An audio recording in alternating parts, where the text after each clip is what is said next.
have with me Di Warren, one of our speakers for EQUIP24. Di, I think it's probably over a year ago that we first put in our WhatsApp chat that we were thinking about doing Revelation for EQUIP. And I remember at the time there was a lot of excited kind of comments backwards and forwards, particularly about that beautiful throne room scene in Revelation 4 and 5, which I have to admit, it's a favourite part of the Bible for me. But as we went on, I think it became obvious why some people feel that Revelation is a bit of an intimidating book. Yeah. It's a pity that we think it's intimidating because we don't read it. Yeah. So we think it's this puzzle that we can't solve. But Revelation says in 1 verse 3 that it is a blessing from God. So I think that's the thing to keep in mind. It's unusual. We're not used to this sort of type of writing, but it's a blessing. So we've just got to read it and then find out that blessing as we go. So Di, maybe if we start with where does it fit in the Bible's big story? This is interesting. I think we often think that Revelation is all about the new creation. Yeah. A couple of reasons. It's the last book in our Bible, so we think, oh, well, that's the end of the story. Yeah. It's the new creation.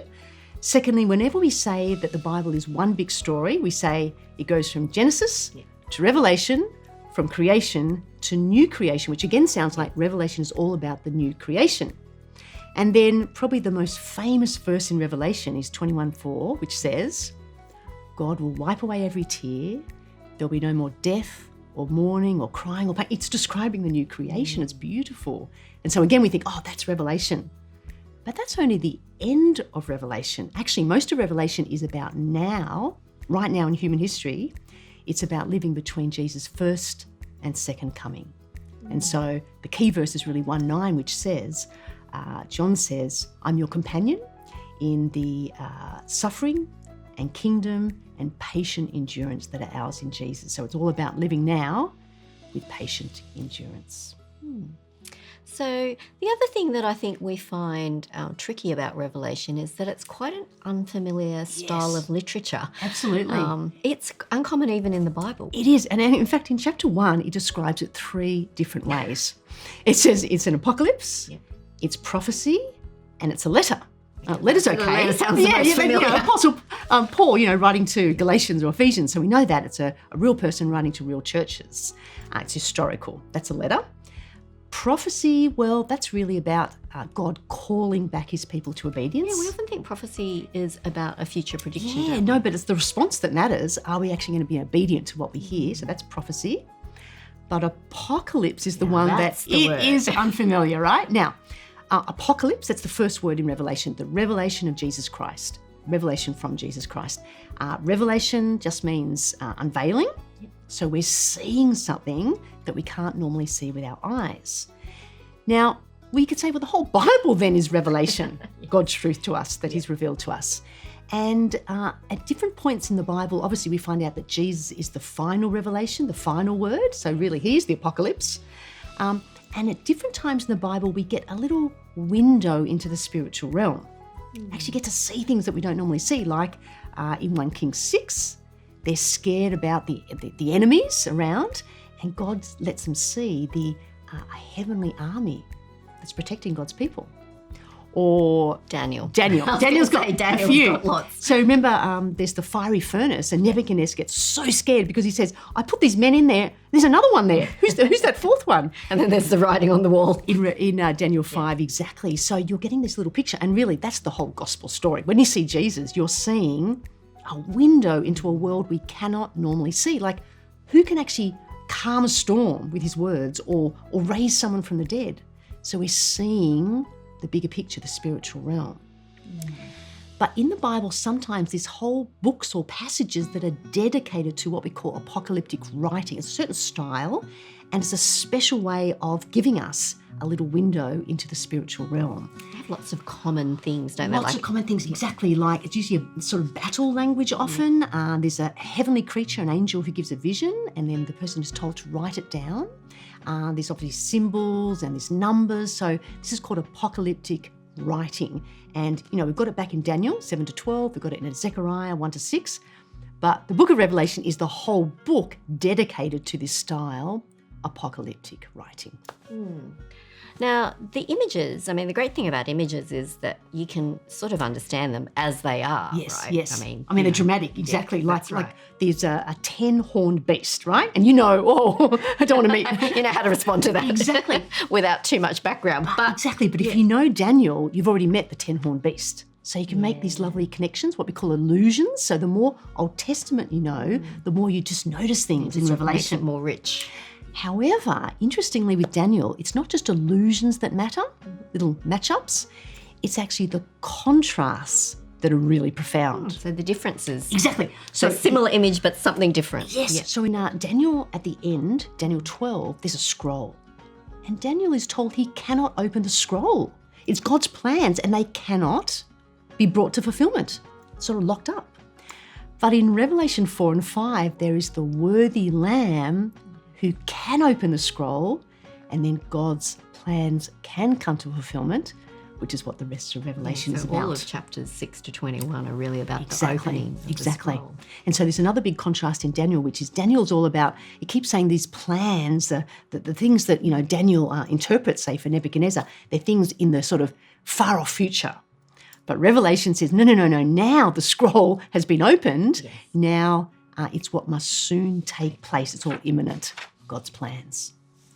So you mentioned already that it is a letter. Yeah. So maybe just cover some of those basics for us. Who wrote it? Who was it written to? When do we think in history that it was written? So the author identifies himself, chapter 1, I, John. And it's pretty commonly thought that that is the Apostle John. So because he doesn't really introduce himself. Yeah, so obviously he's someone that they knew, very famous. And he was a leader in the early church with James and Peter. He was a son of Zebedee, back in the Gospels. And he wrote the Gospel of John, 1, 2 and 3 John. So actually Paul wrote most of the New Testament, the most common writer. But John is the second most common writer in the New Testament. And so who was it actually written to? He identifies 7 churches specifically out there in Asia Minor. Yeah. Now, there was more churches in Asia Minor than 7. So it's what we call a circular letter. He's specifically writing to 7 churches, but they would have passed it around. And then 7 is symbolic of completeness. I was going to say, it's symbolic in Revelation, isn't it? So actually, it's been written for us as well. You could say it was written for every church. Yes. Yeah, wonderful. What time do you think in history was this letter written? Definitely 1st century Roman Empire.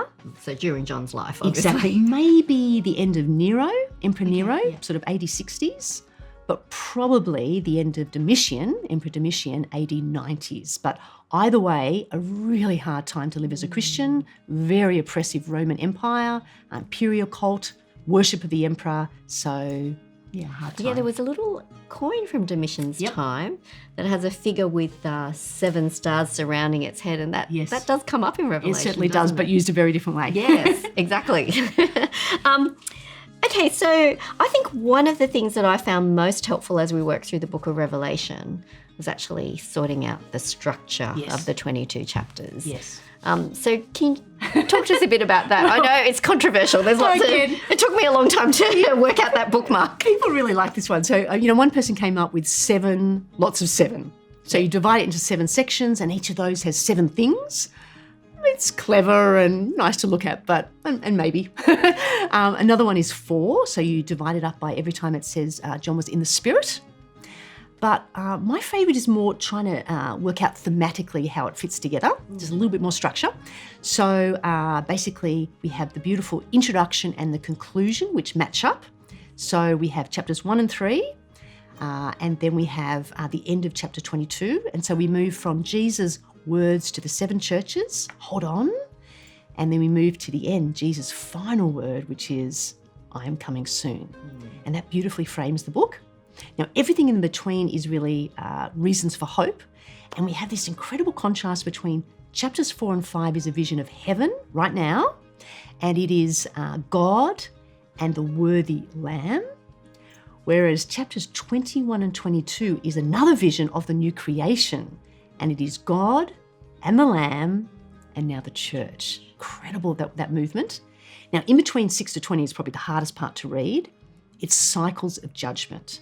There's 7 seals, 7 trumpets, and then 7 And they're not linear, are They're they? not linear. It's not No. as if you go from one to the next to the next. They're like replays, trying to get us to understand human history right now. So you see things that are going on in the world, which are the partial judgment of God, and then you get to 5 and 6, 7 each time, and that is really moving toward final judgment. So you have a cameo of what's happening in the world, again, and it intensifies as it goes. Yeah, I was going to say there's a sense that each cycle intensifies, doesn't it? Thanks, Di. So to finish up, what would you say is the main theme of Revelation? I think the main theme is that Jesus is the eternal King now. So Daniel says kingdoms will come and go, but there will be an eternal kingdom, an eternal King. And Revelation says that is Jesus right now, not in the future, right now he's the eternal King. And because of that, it completely reframes how we understand our life. So Revelation 14:4 says we follow the Lamb wherever he goes.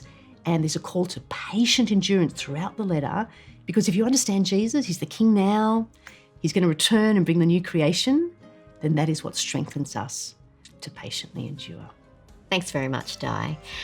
I hope that you found our discussion helpful and that you'll have confidence to approach the book of Revelation so that you can receive that blessing from God.